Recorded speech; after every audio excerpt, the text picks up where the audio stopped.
전지적 녹두기 시점!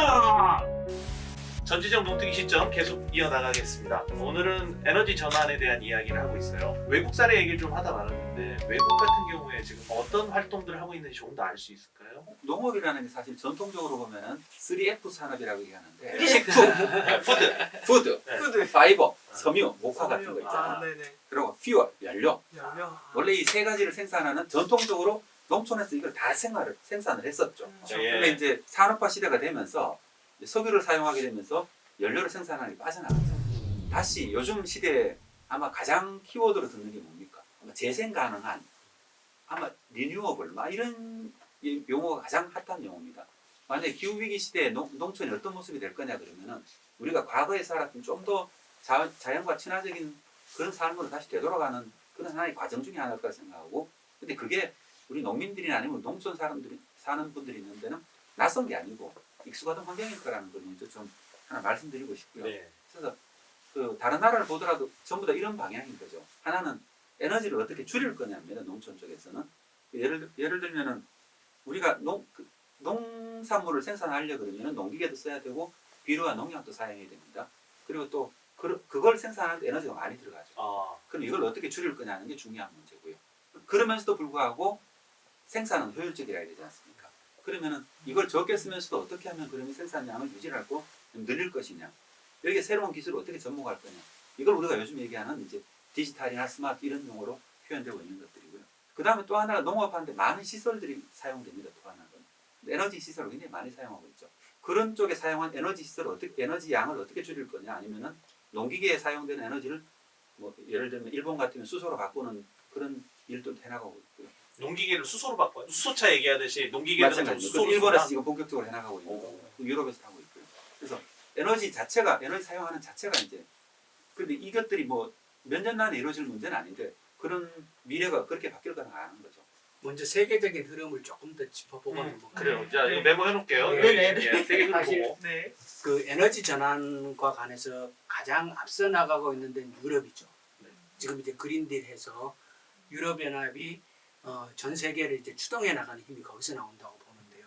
최근에 이제 보면은 미국하고 유럽하고 관계에서 경제적인 관점에서 보면 전부 미국이 쓸었지 않습니까? 그렇죠. 아마존, 애플, 구글 경제적인 관점에서 보면 전부 미국이 쓸었지 않습니까?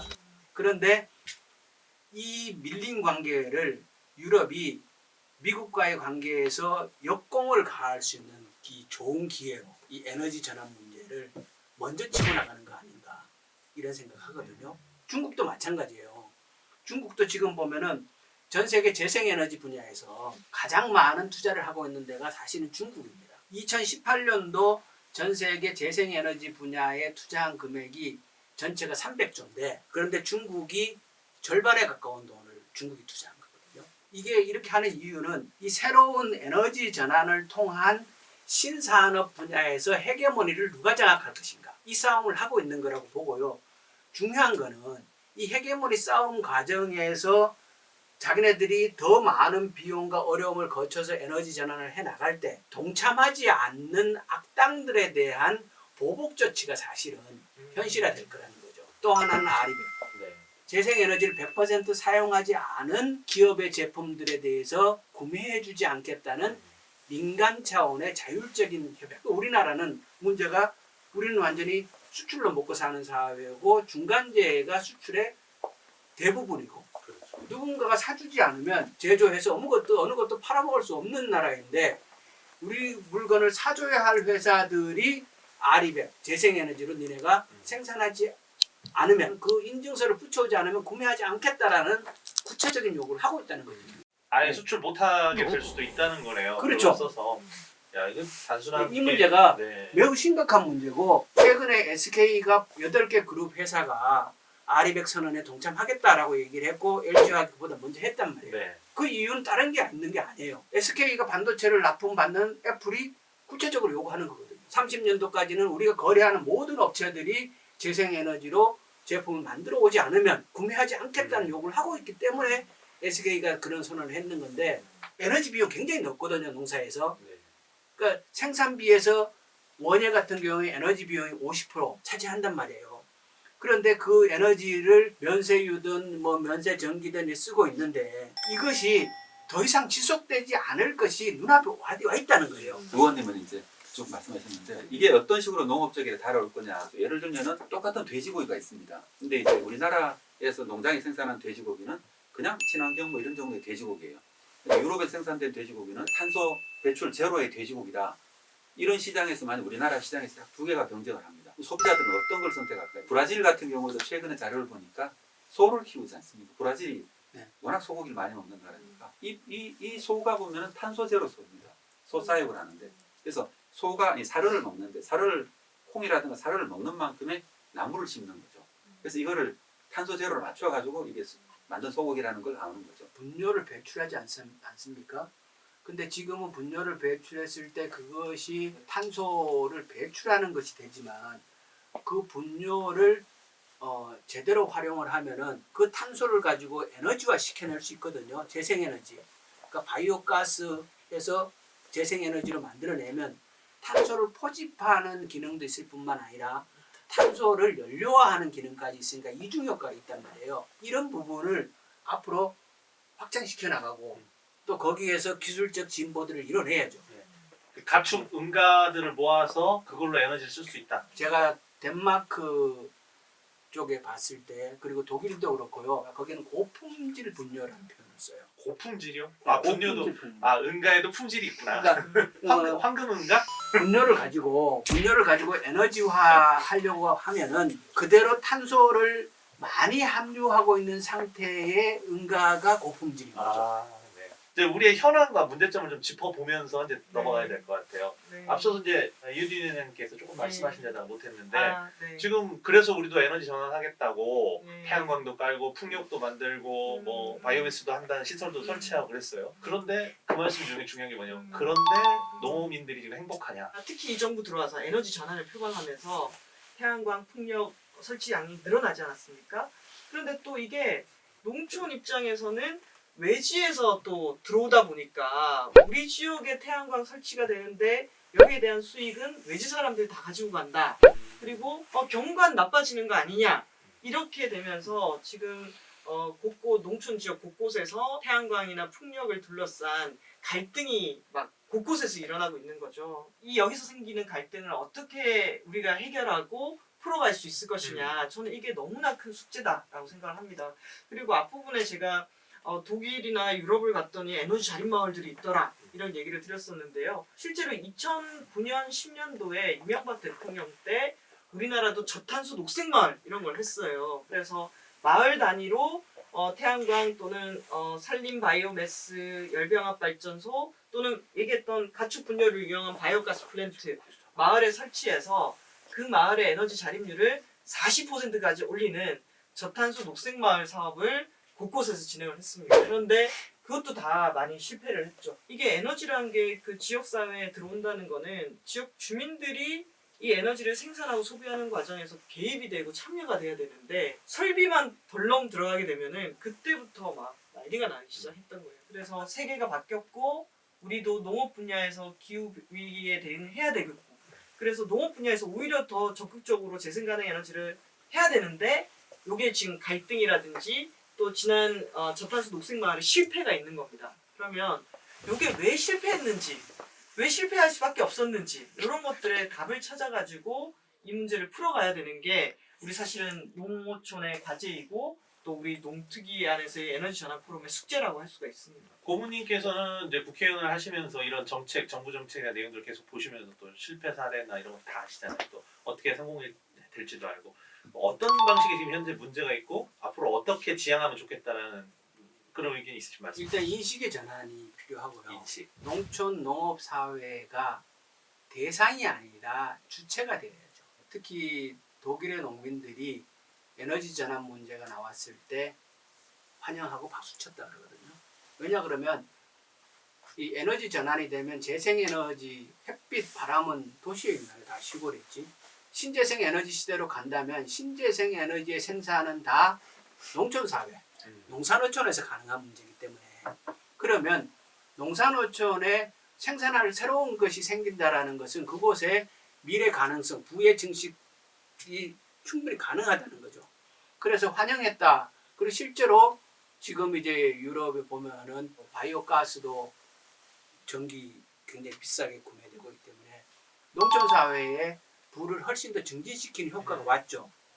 그런데 우리나라는 이 에너지 전환 초기에 외부 자본이 들어와서 이 일을 수행했단 말이에요. 농촌이 나서서 그 일을 한 게 아니고 발빠르게 외부 자본이 들어와서 투자하고 그 이익을 외부 자본이 가지고 갔죠.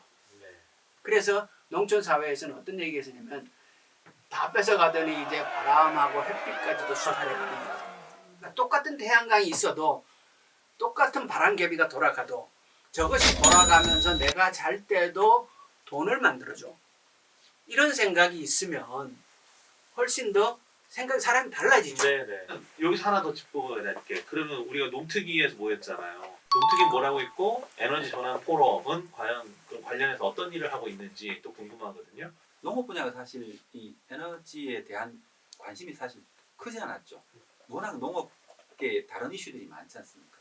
뭐 경종이나 축산이나 워낙 큰 이슈들이 많기 때문에 사실 이 에너지 전환 문제는 크게 다루지 못했는데 그런 거에 대한 어떤 대응 차원에서 이 농특위에서 이 에너지 전환 포럼이라는 거를 이게 만들었고 올 7월부터 시작을 해서 이제 여러 전문가들이 한 20여 분 모여가지고 한 4번 정도 이렇게 그 산림, 수산, 농업 쪽에 계신 여러 전문가들이 모아서 의견을 모으는 과정을 해왔습니다. 이걸 보시는 분들은 왜 지금 시기에 뭐 굳이 이런 얘기 할 필요 있을까 싶겠지만 다른 어떤 뭐 사회 시스템이 바뀌는 것에 대해서 농업계에 사실 상당히 약간 뒤쳐져 있다는 느낌이 들었었거든요.